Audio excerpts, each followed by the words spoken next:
Hardcourt listeners and subscribers, got another episode this week. We got Jade and then a special guest today. We have Sam coming in. Thank you so much for stepping in and being a guest in for us today. So just before we start, tell us a little bit about yourself right now, Sam. You doing projects right now, or you have other stuff you're recording or writing for? I record 3 different podcasts, and unfortunately, the pandemic got my basketball team. I'm actually a basketball coach, and we were in the last week of our season. We were at tournaments. Oh, Ooh, man. The end of the tournament moment. Which was okay, because we weren't very good anyway, so... It ended the bleeding early. I don't think we were going to win the championship. Yeah, still. It ended the bleeding early. But, okay, well, that's awesome. So this week, our discussion for Hardcourt Honeys is dynasties. We're talking dynasty mode. What makes it, the length, all that stuff. So, just to start off, Jade, what's your favorite dynasty? My favorite dynasty, I think I have to go with the Warriors. Really? Not even your Detroit Bad Boys? Mostly because I was so young for the Bad Boys. Like, I do kind of vaguely... I definitely remember watching the Bad Boys, but I was young. So in terms of a dynasty that I really remember and I was really invested in basketball at the time, it would be this Warriors team from the last little bit. Okay, I get that. What about you, Sam? What's off your top of your head, dynasties all time? Who is it? What's the best one? Who's your favorite? The San Antonio Spurs with Tim Duncan okay, to be. I love Greg Popovich. Greg Popovich is my favorite coach of all time, minus Flip Saunders, R.I.P. Yeah, Jade's a Toronto person. I'm a Minnesota person. So, do you pledge any alliances to a team? I'm probably the Boston Celtics and the Spurs. Yeah, I can respect that. Solid. That. Yeah. I like those choices. Okay, well, speaking then of just those Celtics dynasties, that is on there a couple times. So I'm just going to break down through the years first. So we had the 40s and 50s. It was the Minneapolis Lakers, the original Lakers. 60s, Bill Russell. 70s is a little bit of a mix-up with a couple different teams. Players were fading out, coming in. 80s, Bird, Lakers, and then Bad Boys kind of hovered between the end of the 80s to the 90s. You got 90s Bulls, and then you got the 2000s. You got Shaq and Kobe, Duncan era, the 2010s. You have the Heat and Golden State. So, of those teams, does it matter, Sam, the length of the time that they were great that defines how great they are as for a dynasty? Or is it just the little bit that they denominated? Well, I'm going to pick on Jade then, I guess, because I think you can call the Miami Heat a dynasty a little bit. You know, Shaq and Dwayne Wade. I don't know about the big 3. They were down there, 2 years, 3 years? Miami had it.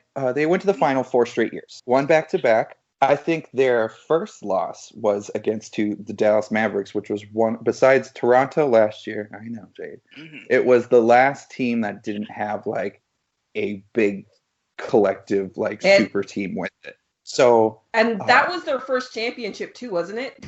Dallas's? Yes, it was their first. It was a rematch of the 2006 finals against the Miami Heat, where they were up 2-0, and then Miami came back 4. But just because I'm thinking, Dirk Nowitzki's single title, I think, is more impressive than Kevin Durant's 2 titles. Because Kevin Durant may have been MVP of it, but you got Steph. I totally agree with that. Yeah. And Draymond Green at the time was in his peak form with it, who was the do-it-all switchblade. Dirk Nowitzki, you just had a bunch of Dirk and then a bunch of solid role players around him. So, and Kawhi also called the Dynasty Killer. He's the Dynasty Killer. Wasn't Jason Kidd on his last legs too during the Dallas it was the beginning of the end. That's what I was thinking. Yeah, because he was still, and Tyson Chandler was Defensive Player of the Year, so he was great. Jason Terry was Sixth Man of the Year. He was great, but it's no superstar with him. It's like, let's get the ball to Dirk, and then everyone works the system, and that's why Rick Carlisle's been able to stay down there so long in Dallas. Yeah. So some of these teams, though, only have, like I said, 2 titles, and then you have ones that have, like the Lakers or the Bulls that have 6. Do titles, Jade, outweigh how significant they were as a dynasty?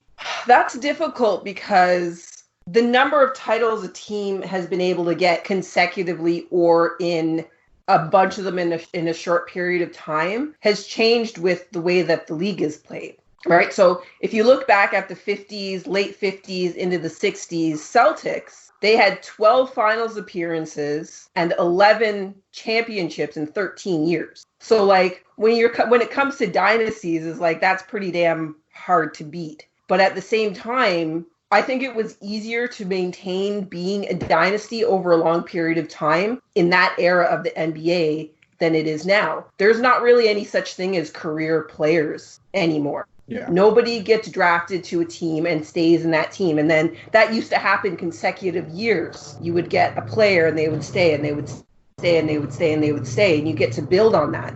So I think because there's so much movement in the league anymore, I've kind of had to adjust how I think about how impressive a dynasty is because it's just such a different environment than it used to be. And also, those Celtics teams, there's 12 teams in the league. There's Right. not too many other teams that once you have that set team, oh, well, they're going to be that great team for the next few years because there's not that much competition around it. Right, So- exactly. And then with you, Sam, does a dynasty team have to have a bunch of superstar players with it? Or can it just be in like an organic thing where it's just like, oh, these players just mesh super great together?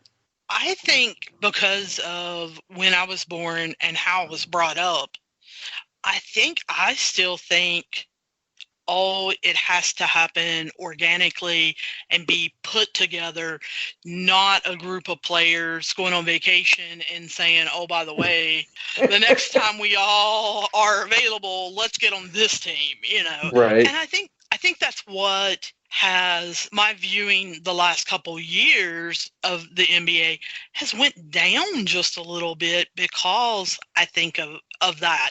It's not watching players grow and develop.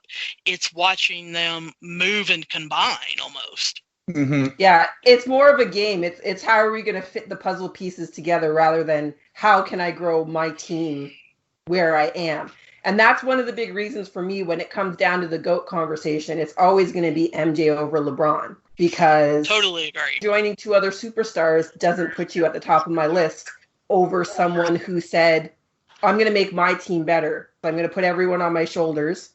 And not to say that Jordan didn't have great help. He had great help, but he didn't have a big three. No big three? Well, I think they drafted Scotty and Jordan had to whip him into shape. And then, of course, they had went to out and got an already proven Dennis Rodman. I don't know. I just don't see it that way because, like Sam was saying, for the Bulls, it happened organically. Mm-hmm. It wasn't. It was Golden State then too. Besides Kevin Durant, all those players were drafted. Iguodala was a quiet free agent signing. So I like Golden State. And I think that's why I will definitely consider Golden State a dynasty, is because they came into Steve Kerr's system and they actually run it. It wasn't players coming to a team and like telling a coach, oh, by the way, this is what we're going to do. I guess because I'm a coach, I like coach-led teams more than, star-driven teams. And by that, we mean teams where LeBron shows up and takes over the show. Yeah, takes I'm over not the entire real big team. into isolation. And like I said, like it was a different way to get kind of to the same place, what LeBron did. Like when I think of even the definition of the word dynasty, right? That comes from rulers who have a line of succession. And when you just jump ship and say, hey, let's all go over here, that to me is a little bit of a different thing than, we had a plan and it was a long-term execution and we built towards it as opposed to, oh, here's all the pieces and we were lucky enough to get them all. Yes. And I agree with you, Jade, because when you see Bill Russell's dynasty, if you go back and watch those games, they're basically playing the Lakers. They're playing Jerry West and Oscar Robinson, and they if Bill Russell wouldn't have created and Red Auerbach in Boston, you would have had a Lakers dynasty there. When you look at the 80s, you would have had the same thing. Had you taken the Lakers and Celtics out, you probably would have saw Dr. J's 76ers in the beginning, and then you would have had probably Detroit a little longer, and then the Bulls come on. But when you look at now, I mean, if it's not Golden State, who is the consistent team with LeBron going from Cleveland to Miami to Cleveland to the Lakers? I mean, who would be the consistent team? Well, and that's funny that you mentioned LeBron. In my notes that I said there was this another. I have some honorable mentions for dynasties, and I just said LeBron in general the past 10 years. Yeah. Where does his dynasty fit? He's got a couple rings in there, so he's involved with it. But can a single person be considered a dynasty? You could consider Michael Jordan a dynasty. Yeah, I guess you kind of could. I mean, that's hard. LeBron James was in 9 straight finals. I mean, he only won 3, which nonetheless still, I don't want to take those 3 from him. That's still 3 titles. But that's the thing. See, that's an interesting thing because that comes back to why, for me, it's always MJ. And I saw a quote from Chauncey Billups, which is exactly how I feel on why, for Chauncey Billups, it's also MJ. Because he said the years that Jordan was in the finals, nobody ate. Jordan got all the finals. The years LeBron was in the finals, everybody ate. Like, he only got 3 out of all of those appearances. That means everybody else got championships when Bron was in the finals. True. And can you call it Michael Jordan like you can LeBron? Because I think Scottie Pippen might have something to say about that, since the year that Jordan was down playing with the Birmingham Barons, he was taking the Chicago Bulls on a run. They still did pretty decent that year. They got to the Eastern Conference Finals because those 2 years that the Bulls didn't win, it was the Rockets. And that is an honorable mention dynasty that I have, is the 2 back-to-back year Rockets. Because if it wasn't for the Bulls, this would have been a team. The year before they would have been in the finals, and then they would have been about at least 4 years of them in the finals winning. But when with Jordan in the 90s, you're not going to win. And Houston was the one team that took advantage of Jordan being gone, and they're like, okay, this is our time to shine, guys. Go, go, go, go, go. So that's why I wanted just to throw it out there. Rockets took the advantage. They're like, okay, let's take this team. Which also shout out to Rudy Tomjanovich. Can't say his last name. Who is the Houston Rockets coach, who is going to be inducted to the Hall of Fame this year. So, shout out to him for all that hard work he put in. So, in the 60s, it was, like we said, Bill Russell, and then it was primarily, if he was playing anyone, it was Lakers, and Wilt the Still, and the logo, Jerry West. But, as we discussed already, Bill Russell pretty much dominated. So, Bill Russell, the Celtics were the dominating franchise of the 60s.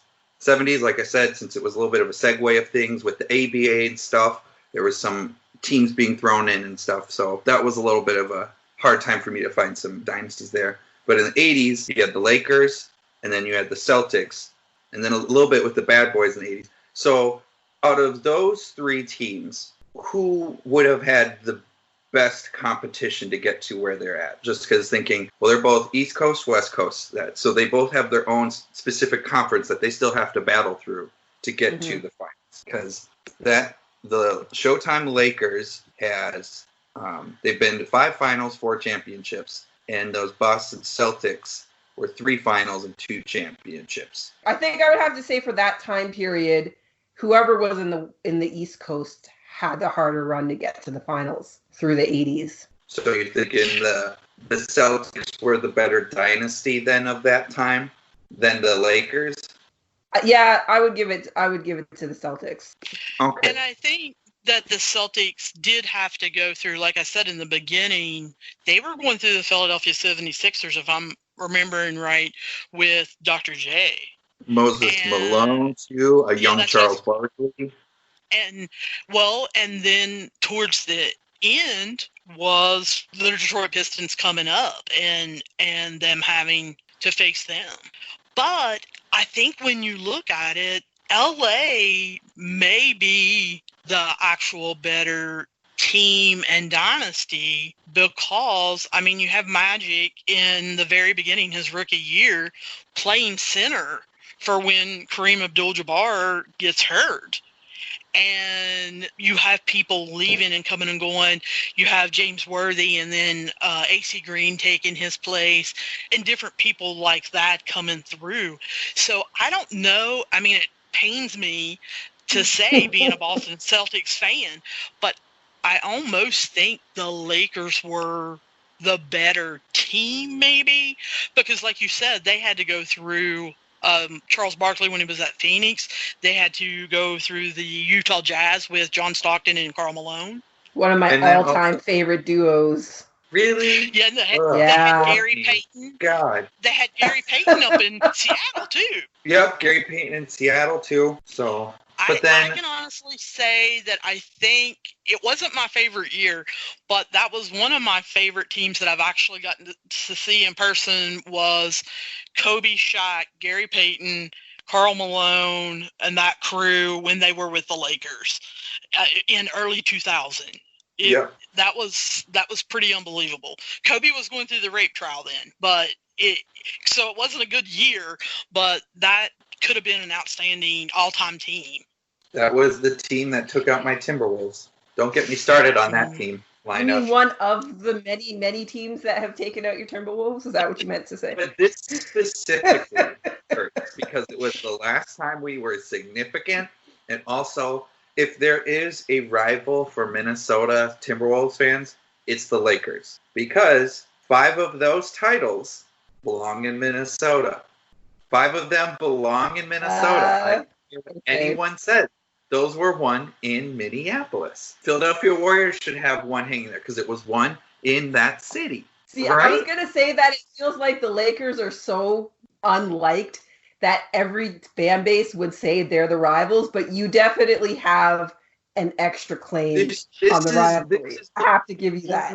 Like, this is the closest thing that the Timberwolves have to a rivalry. That's how insignificant we are. Like, no one cares about it. So a Timberwolves fan have to fabricate some form of way to get motivated to see a team be like, oh, it's that team. We're still going to lose, but let's put up a fight. No, with the Lakers, that's the one team we're like, no, you can lose every single time, and we're not going to care. That is, my say on that Lakers team. You're buying your way through town. And since we're talking about Minnesota, I mean, with Kevin McHale up there, I thought he was really going to build a team around Kevin Garnett, and I thought Ricky Rubio was going to be the answer. Or an Achilles. I was hoping. I'm a Rubio fan still to this day. I like him too. He's not the most talented player, but when he's on the court, he 9 times out of 10 is the smartest player on the court. Yep. If his talent matched his IQ, top 5 player in the league. Top 5 player in the league. But his body gave out to him young, and he could never learn a jump shot. Because I thought he could be like the next Jason Kidd. Shut down D, amazing passer, learn to get a reliable 3-point shot later on. But things never panned out for that. But speaking of things that panned out for teams, the Bulls. So, with the Bulls dynasty, is it because of Jordan? Is it because of the team? Is it because of Phil? Because of the triangle offense, Sam? What was the reason why this Bulls team was so elevated compared to the rest of the league at the time? Originally, I thought it was Tex Winners, just like you said, the triangle offense. Looking back on it more as an adult now instead of watching it happen as a kid, I think that it might have been Jordan and his competitive nature. And I think we're going to see that starting The Last Dance tonight. I think that's going to let everybody see. They're going to see some never-before-seen footage. And I think some of the stuff from what Jordan has hinted around, we're going to see him pushing his teammates and saying, hey, you need to come in early. Hey, you need to stay late. Hey, you need to work harder, and him making some guys cry. It's going to make me hate Jordan even more. I'm just going to take this moment to vent about the fact that because I'm in Canada, I don't get to see it till tomorrow, and I'm really annoyed about it. I didn't know that. It's, the rest of the world is getting it on Netflix the day after the episode airs. So I'll get it on Mondays. So I can't live tweet. I can't go on Twitter at all because it's going to ruin everything. Well, I just made the assumption, are they not showing it on the Sky Network? I don't know if I get the Sky Network. I don't think so. Because I looked it up, and this was on the NBA Canada website. I searched for it. I was like, how do I watch it in Canada? And the NBA Canada website has that it's going to be on Netflix the following day. So I think they're keeping it pretty exclusive. Is it on Netflix for the U.S. too? Or just Netflix Canada? No, I think the U.S. gets ESPN and the rest of us get Netflix. I don't want to get ESPN Plus, though. I already have every other streaming service. Well, and from what I've heard, it's going ESPN. They're going to show on ESPN2 in the United States a censored version for kids. Oh, yeah. And there's going to be an uncensored. And then it's going on ESPN Plus after that, I guess. I think it's at the same time, but one version is censored and one version is not. Who wants to hear a censored Michael Jordan? It's not about who wants to. It's about who shouldn't hear an uncensored Michael Jordan. Well, if you can't hear an uncensored Michael Jordan, then you shouldn't be listening to Michael Jordan at all. Probably not, no. You're definitely going to lose some stuff in translation.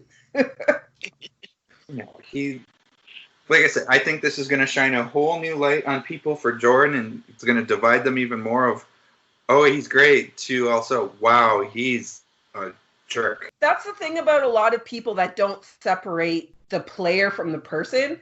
I always feel very separately about the player and the person. That's why I can say LeBron James is an amazing basketball player. I don't like him. Kevin Durant, amazing basketball player. I don't like the guy. So for me, that's another thing with Jordan. He's on that list too. I know he's not a stellar person. He hasn't been a stellar person all the time. But that, for me, is separate from what he did on the court. And also, he did save Looney Tune World. So that's true. You gotta give him that quiz. Yeah, he has to definitely get some points for that. Oh yeah, by the way, Sam, there is a whole conspiracy theory that I came up with a couple of weeks back in our episode. The reason why Jordan was gone for 2 years wasn't because of his gambling issues, not to play baseball, but it's so they could have the setup for the Space Jam movie. And then also because Bill Murray wanted to be in a movie, a basketball movie. And that's why it was NBA, Warner Brothers, Bill Murray, all getting in their hand in that. Because Bill Murray's a lifelong Chicago Bulls fan. So they're getting their hand mixed with it. Looney Tunes were trying to have a comeback with everything. No, it's all there that I made up. And is that the reason why there hasn't been a Space Jam 2? Because they can't get a player to take off and go play baseball? Well, now they had to wait just for a time so all the players could record. So, like, this is the perfect timing for it, just because no one can do anything. So they were just waiting for all of everyone just to get ready to be in it. But okay, yeah. So what you're saying to me right now is either the geniuses behind Space Jam 2. Yes, I'm being facetious with the use of the word genius. No, you're right. Either caused a global pandemic or were able to predict a global pandemic. Is that what you're trying to say to me right now? Yeah. Have you heard of shadow government? Have you? Like, Warner Brothers is right up there with, like, Comcast and Disney. That's like, ooh, let's get this going. And kind of to segue just a little bit, Yeah. I do not wish this on him for years and years and years and years, because I know in 2020 we have lost way too many people already. But I hope that Juanita, Michael Jordan's first wife, outlives him, because I think she will enlighten us on a lot of things that we don't know, such as the gambling and money and all of that. Right? Ooh. Because non-disclosure agreements I get go the wife away when involved. somebody passes. Yes. That's very interesting. That's very interesting. Always those deep cut stories that come out whenever someone passes. Be like, well, I have this story about. Well, I have this story about them. Be like, no, you guys don't have stories about them. You just wish you did. But that's the ex-wife. Also, let's not forget. This is very fresh in my mind because I binged Surviving R. Kelly last night. That Jordan was friends with R. Kelly. Oh God. Why do you think he did the soundtrack for Space Jam? Once again. You know what? We're getting that one I'll buy, Taylor. Yeah. This is the next theory that you guys are going to be seeing on TV. They're being like, where did this come from and why is this real? But so we shift over back to dynasties, step away from the Toon Squad dynasty. So we go from the 90s and then we start. I don't even call it the Spurs. I call it the Duncan Dynasty because each decade he played in, he won a title. So I say it's the Duncan Dynasty, and then you have the Shaq and Kobe Dynasty. So which dynasty, Jade, were you, or at least with those two, are more impressed with? The Shaq and Kobe with just the pure dominance that it had, or Duncan where the longevity of it? So I'm not going to lie. My personal bias is definitely coming into play here. Ever since I was a kid, was always like, Shaq's not as good as everybody says he is. I never got the Shaq hype. I have no patience for a professional basketball player who never learns how to shoot free throws. I was never that impressed with the teams that Shaq was on just because I also thought he was lazy. I didn't like his work ethic. So it's really hard for me to see past all of that to give credit to the teams that he was on. So I would have to go with the Spurs. And Sam, are you going to be throwing your Spurs bias with that, or are you going to? Yeah, I am, because of the longevity of Tim Duncan, and he started off with the Twin Tires with David Robinson. Love that. And then ended up with the young kids, Tony Parker and Ginobili. I mean, I think we forget that he basically had Tony Parker, at 18, 19 years old, teaching him the ropes in the NBA. And then the role players that they had come out through the years from, Barry and Leonard and all of them. I think it was just amazing.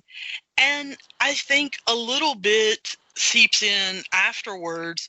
Popovich has continued not at that level, but at a higher level, and Duncan with him being an assistant coach. And I'm kind of like Jade, even though Shaq was a dominant force, I like him better as a person than I do as a player. I think all the businesses that he's involved in now, and him being, a comedian and wanting to run for office and be a policeman and all, I think that is hilarious. But as far as him being a player, I kind of agree. I don't know how much he truly, really worked at it. He was like, he couldn't have survived in any other era of basketball than the one that he was in. He got so lucky because in that era of basketball, he could get away with basically, let me go and wait under the basket, and that's all I have to do. And that was it. Like, he would get roasted today. He might be able to bang in the 80s, but I don't think he was talented enough for the 80s game. He doesn't have the footwork like they did in the 80s. Right.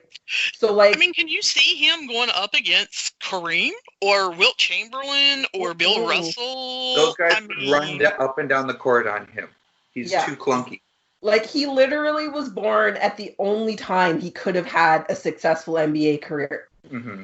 And I was a kid growing up. I played in the post, and when I would watch Shaq, I was just like, "Oh, this is a guy that just pushes everyone down and then dunks it." That's what I always said too. He's just bigger. He's just bigger than everybody else. And then he'd do the occasional hook shot. Well, it's because you're 2 feet away, and your hand itself covers a foot of that. So you're only throwing the ball a foot away into the hoop because you're already jumping. Like, I never was impressed with his skill. Like I said, like you guys are saying, person, great. But I think it's going to be interesting here in 2 to 3 years for us to see his kids. Of course, they grew up with Shawnee, not really Shaq. But I want to see Sharif at LSU because I've seen him on YouTube and everything. He has a mixed skill set. He is not a true post player, and then his younger son, I think he's 16, Shakir, is an outside player. And they're then huge his already, daughter, those boys. Oh, yeah. Well, and his oldest daughter plays wing and a little bit of high post. She just signed last week with LSU women. So see, the thing about Shaq, kids not play him. No, yeah, and I think the thing about Shaq is that he was smart enough to know that he didn't have to do more than he was doing, right? Mm-hmm. But that means he's also smart enough to understand that it's not the same game his kids are going into.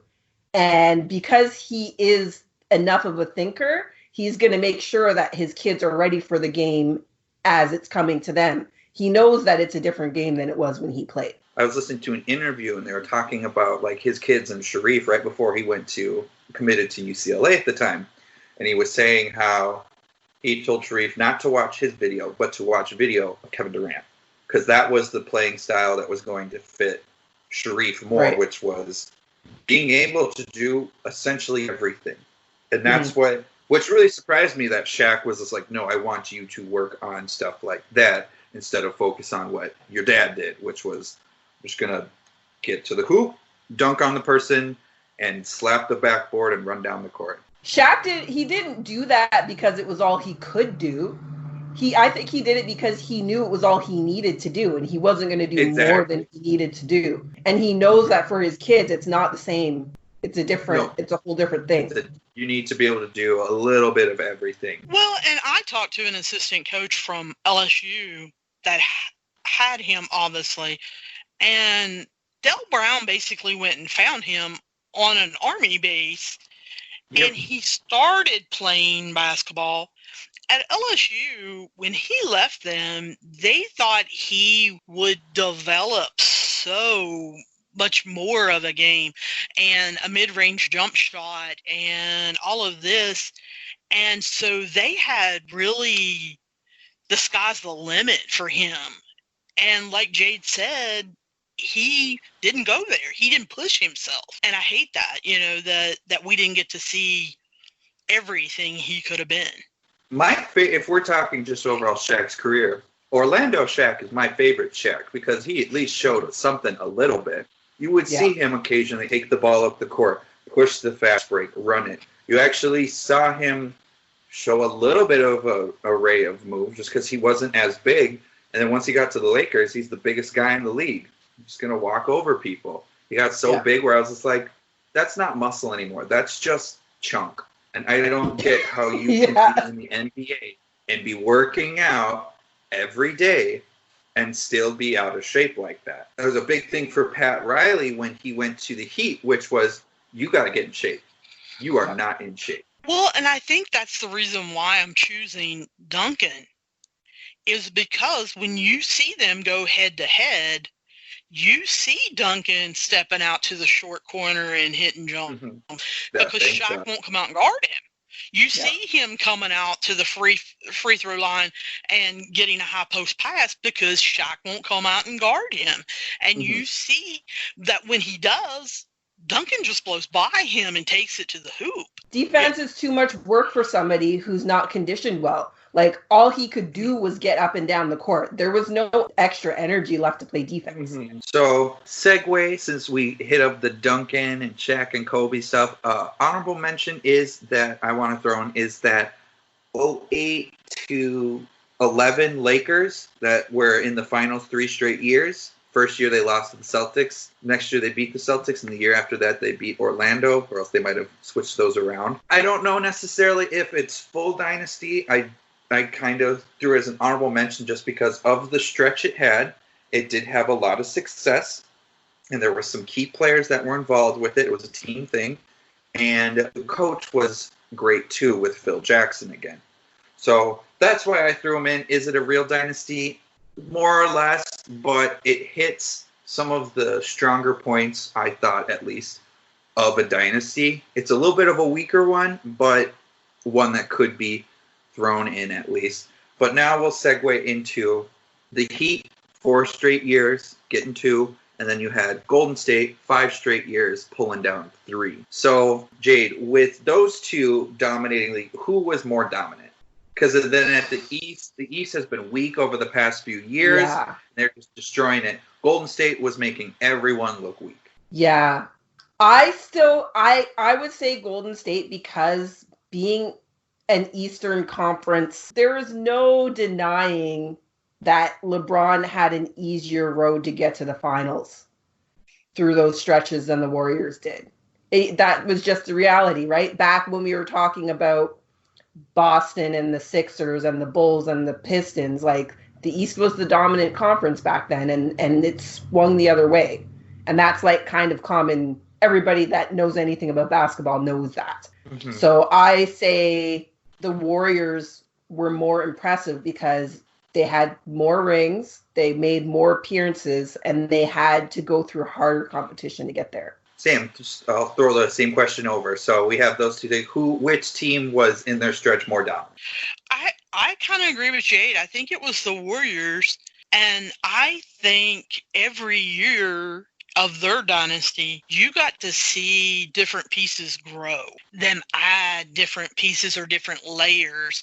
We got to see different players grow up, and they became stronger, I think, whereas the Miami dynasty was what it was. I don't think Dwayne Wade or Chris Bosh or LeBron, I don't think any of them really grew as players. I mean, Bosh did a little bit, but when you watch the Warriors, you see them truly becoming a team and just getting stronger as they get more confident in each other and themselves. I think of it kind of as like the difference between no-bake cheesecake and real bake-it cheesecake, right? They're both probably going to be pretty delicious, but when you go through all the extra steps and all of that stuff to make sure it comes out right for a cheesecake that you have to bake, it's a little bit more satisfying.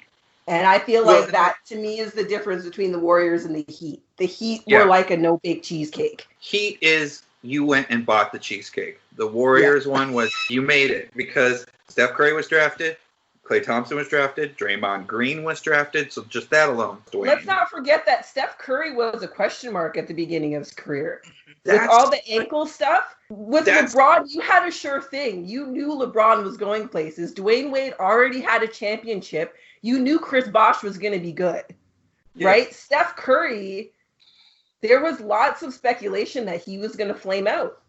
That's why every Timberwolves fan, they always go, I can't believe we picked Ricky Rubio or Johnny Flynn over them. And I was like, hold up. Ricky Rubio had huge fan base behind him already. Like, he'd been playing professional ball since 15. Johnny Flynn had just come off of, I think, getting to the Final Four, if not winning the title that year, and was the best player on that team. Johnny Flynn made second all-team that year for rookie team. Steph Curry didn't make a team. Steph Curry had ankle injuries, and so everyone was just like, so once Steph got healthy, though, everyone's like, oh, I can't believe we passed up on Steph. And he was like, no, he wasn't projected to be like this. It made sense to pass him at the time.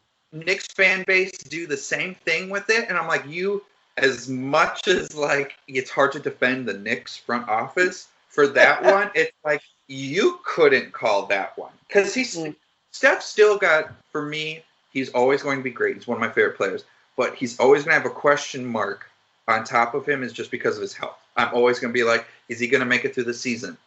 What's going to happen that might take him out? So that's the one thing I always have with Steph Curry is it's going to be his body that's going to end his career before it's his game, which is really sad to see a player that's still talented see their body give up on them. Like Chris Bosh. Yeah. He still had years left on him, and his body betrayed him, which is a horrible thing. I'm glad he was able to experience the success, though, he had with that Heat team because of it, because he is one of my favorite players, too. I know I have a lot of favorite players. Deal with it. It's okay. That's the sign of a true basketball fan. Casual fans have a favorite player or two favorite players. Chris Bosh, I thought when he went to the Miami Heat, he went from star player to third banana, and whenever there was a player I've ever seen switch to that third banana role, he fit it so smoothly.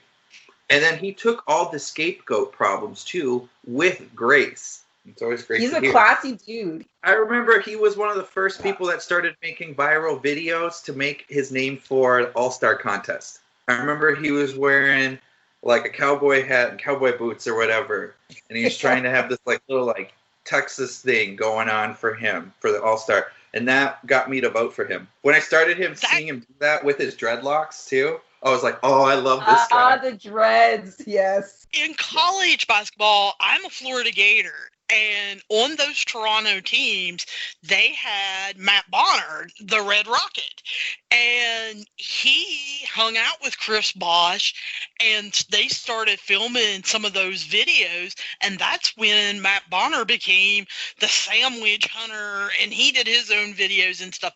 I loved that Toronto team, and they just didn't do anything. But yeah, Chris Bosh is so smart and such a class act, and I totally agree. He got a raw deal with his body just giving out on him, because I would have liked to continue to see him play. I hope someone picks him up in the front office and he either coaches somewhere or becomes a general manager. Mm-hmm. I want him to stick with the Miami. He could somehow do what Alonzo Mourning did, where he stuck with, after he retired, he became, I think, GM for the team for a couple of years. But then he stepped down with that. But I would like to see him in a front office role. That's a real good idea with that one there, Sam. So hit up all the decades with it. So then we'll just do a broad one for all of it. Okay. Sam, out of all of these teams and dynasties, don't have to do best because that's always, which one was the most dominant in their time? Most dominant in their time? I think we have to separate maybe old school, new school, and I don't know that anyone is going to be more dominant than the Bill Russell Celtics or the Red Auerbach Celtics, because, they even continued winning some into the 70s with Bob Cousy and John Havlicek and all of them. And we've got to remember that the system back then was territories. And you drafted based on your territory. And that's one of the ways that they ended up getting Larry Bird, was because he was in their territory. And of course that's totally changed now. Who is going to be dominant in the more new school area? I have to go with the Spurs with 99-13 or 99 to 2014. They have put together a streak of, there for a while it was every other year. We joked that, they took every other year off. They only won in odd years. Yep, 08, 05, 07, yep. I think that we may not see that in the next 10 years. Well, especially the way that teams bounce around, or players bounce around now, there's not going to be any form of consistency with it. Yeah. Well, I think, too, with the NCAA rule and the kid last week, Green, making the choice to go directly from high school to the G League, and then he's going to go to the NBA instead of going through college. I'm predicting 5-7 years. I think we're going to see a little drop-off, because we're going to see these younger players come in, kind of like we did when Kobe Bryant came in. There were 4 or 5 of them that were really young that came directly in, and we kind of had to wait for them to grow up a little bit. And I wonder if we're going to see that in the next 5 to 7 years, kids skipping college, going directly to the G League, and then getting promoted up to the NBA as quick as possible. And they're still going to have to learn how to live on their own and how to be self-disciplined and all of that. I think there's still a lot of questions around that too, because I read about what the specific deal is with Jalen Green. There still are a few questions as to how that transition will happen from what the NBA has offered him out of high school into the G League. I imagine a lot like it is with drafts. Not every player that gets drafted is successful in the NBA. I have a feeling that not every player that goes this route will even make it to the G League. The Ball family. Yeah. How they just decided to go to Europe, and we haven't heard from him since. Well, LaMelo just bought his Australian team he played for. He just bought that team. So he's a minority owner of that team. Supposedly, LaMelo was going to go for the draft this year, considering how the season ended and everything. I don't know for sure how that's going to go. I don't think I've seen LaMelo's name come up yet. I just think it's been because I've been seeing all the hype of, well, if the Knicks get the second overall pick, they should go grab LaMelo because, he's going to bring in fans again, regardless if he's good or not. It's, you have a ball person. You have someone related to LeVar. That's such a terrible reason to draft someone. I think the boys are going to continue to distance themselves from their father. Oh, yeah. His game improved when he did. Yep. I love Ball. He's got potential still. Yeah. He worked on his form. He's got a good shot now. He's just got to now get a little bit more practice with it. And considering what he's had to rework his entire form. Which I have to assume his dad, who thinks he knows everything, was responsible for. Oh, yeah. If you see all there, the only person that had a good jump shot was Jello. And he stole in China. You see how when the kid that actually had good coaching, see what happens with LeVar's kids. Well, the question that I want to know is, will the G League buy and pick up the University of Kentucky, and they will be the next dynasty of the G League? There we go. Kentucky is essentially just a breeding ground for top 10 overall NBA picks. players. Yeah, pretty much. That's what it is. Well, and they're better than most G Leagues, so just give them to the G League. Cal wants to coach NBA again. I don't know how successful he'd be. Me either. He wasn't very with the Nets. Yeah, I don't think he'd be that great of an NBA coach, but I just have issues with him to begin with.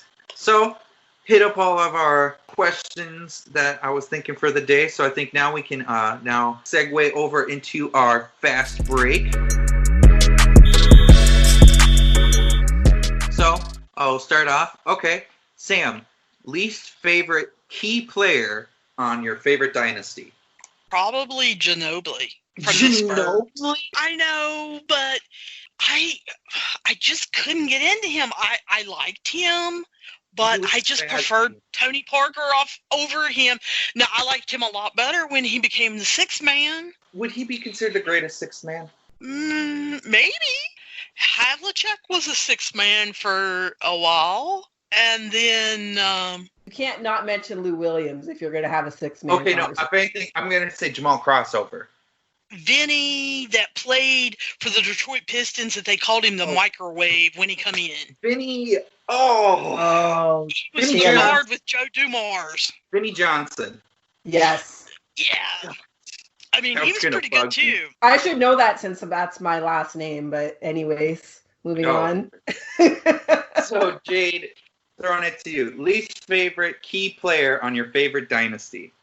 Okay, so since it's the Warriors, I have to go with Andre Iguodala. I never really liked him, and I shouldn't say I didn't like him. I was indifferent to him while he was on the Warriors, but then this year on the Grizzlies, sitting out instead of playing, that just rubs me the wrong way. Which really... I don't like that. It confused me because early on in his career, like when he was with 76ers and even his stint with Denver for a while, like the guy was the definition of professional. Mm-hmm. And like even in Golden State, same way. And then when he did this, I was like, oh, you sipped too much of that success Kool-Aid. That's what I said too. He got those rings and his head got big and everything went out of perspective. And like when I think about the way the Grizzlies were playing before everything shut down, I just think, what if he had been playing too? What if his veteran presence had been in that locker room to help move the team along? Not to mention what he's capable of on the court. Would have been even higher in the standings than they were, which was already a surprise. So I'm like, why wouldn't you want to be part of that? I'll never understand that. Hey, he wasn't going to get $30 million for 2 years. Well, that's true.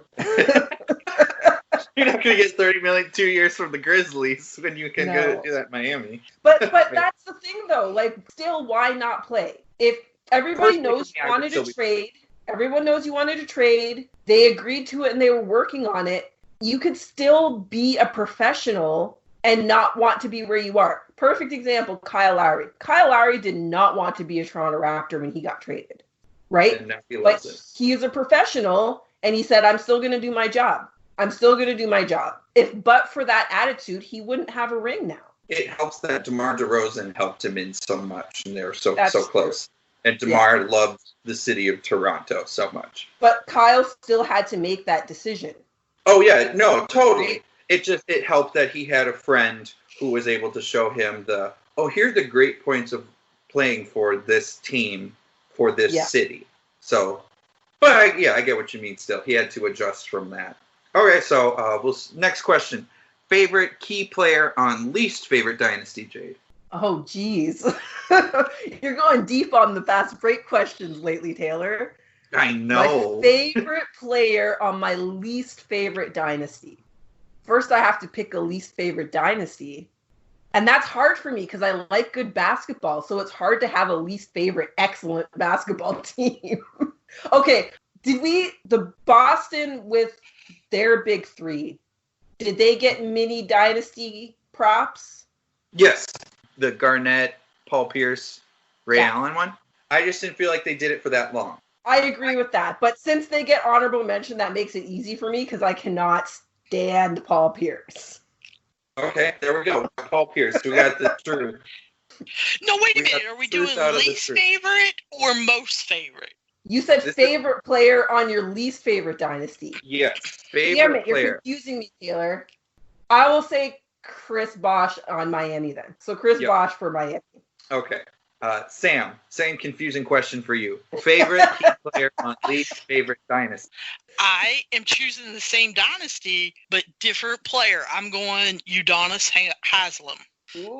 Absolutely loved him. Felt he was the glue of that team and of the Miami organization from Pat Riley on. Yep. He's one of those players where we're going to see his jersey retired in the American Airlines Center in Miami just of what he did for the franchise. And how and he's from Miami. Yes, exactly. I mean, he grew up in Miami. Okay. And last question. If you could go play with any of these dynasties, which team would it be there, Sam? I would have to say that it's the Boston Celtics of my childhood, the one that my dad made me watch because they were so fundamental. Larry Bird, Kevin McHale, Robert Parrish, Dennis Johnson, and Danny Ainge. I mean, I can still name the starting five, even though I was a youngin'. Bill Walton. There's another six-man that was pretty good. They were so fundamentally sound that my dad definitely didn't care to tape those with the VCR and wear me out with them saying, this is how you play in the post. This is how you pass. This is how you shoot. So I would definitely want to go relive that, I guess, from my childhood. Jade, what about you? Which dynasty team would you want to play for? I think it would be the Warriors. It has very, very little to do with basketball. I think I would get along really good with Steph Curry's wife and we'd be friends. So it has nothing to do with basketball. It has Are y'all going to exchange recipes? Absolutely. I'm a total foodie too. She's Canadian, so. Okay, well there you go. Yeah, then you can talk about she's from maple syrup. Outside of Toronto. Were you a fan of the Raptors when Del Curry was still there? Okay. Because the Raptors were not a team when I started on basketball, I am a late Raptors fan. I've only been watching them for 7 seasons. Okay, gotcha. I was still a Pistons fan. Okay. Okie dokie. Well, hit up all of that stuff today. Anything, Sam, that you want to plug for yourself one last time before we let you go? Because we know you got some things that you got to be doing too a little bit later. Yeah, unfortunately, I have a meeting and that I have to run to, but you guys can catch me on West Virginia Overtime, which is a podcast, and we have a Facebook page and a Twitter page dealing with high school sports, and the podcast is about coaching tips and motivational quotes and how to get your teams ready. And then I follow pro wrestling. I've just recently gotten back into it, and I do wrestling overtime. So you guys can catch me there on my podcast there, or again on the Facebook, Instagram, Twitter. All right. Hear that, listeners? Do all that for you. Sam, if you got to dip out, thanks so much. We'll let you go hit up that meeting. I appreciate it. Thanks for joining us. Thank you. And Jade, you got anything else to say before we head out today? Voting is still live for the ERSCA All-Star race that is happening in a few weeks. Mm-hmm. So make sure you head over to bellyupsports.com. You can get your votes in there. Also, this is one of 2 podcasts I'm recording today. I'm joining Raptors Queens temporarily to sit in for somebody who is taking a break. So I will also be on Raptors podcast this week. I'll put the link in the description for everything. Okay, perfect.